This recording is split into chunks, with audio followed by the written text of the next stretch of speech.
From the street, somebody who might be mobility impaired, or any of us as we get older, you can go from the street all the way into the house, through the house, and out to the pool without a step. And that's one of the key things we were trying to create from the beginning.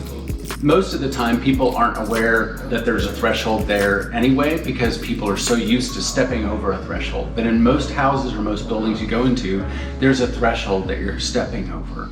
A zero threshold is just as you'd expect it, zero. And you wouldn't think you would notice it, but you actually are very conscious of it not being there. You're very conscious of the fact that it's just sort of unimpeded continuous flow from one space to the next. And so that's how it's pretty special. It's one of those things that you notice by it not being there. Just like a glass wall, you notice a glass wall because it's not there. I think those are the real ironic things about design, is sometimes the things you notice the most are the things that aren't there. Space. And I'll tell you, I notice it because I have elderly parents.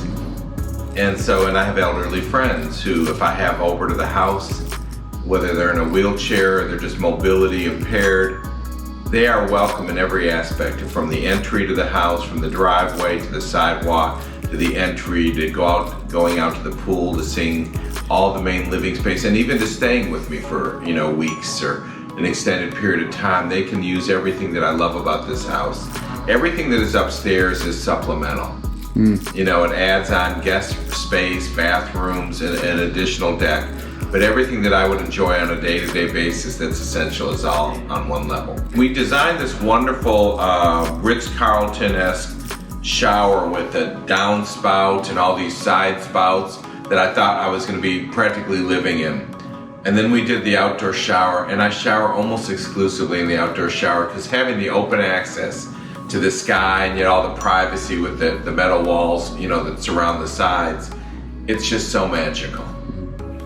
And this is what I talk about a lot, is if you grow up in Austin, Texas, or if you've lived here any length of time, you discover how much you want to be engaged with the outside, just because the climate's so great. And so we see this a lot when we do outdoor showers for clients. They end up deciding that that's where they're going to take thehave their daily shower, and they spend all their time outside.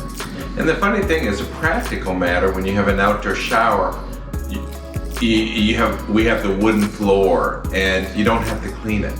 You know, it's out there with nature, and you sweep it, but otherwise it's not like a tile floor or glass tiles or things like that every week you're having to mess with.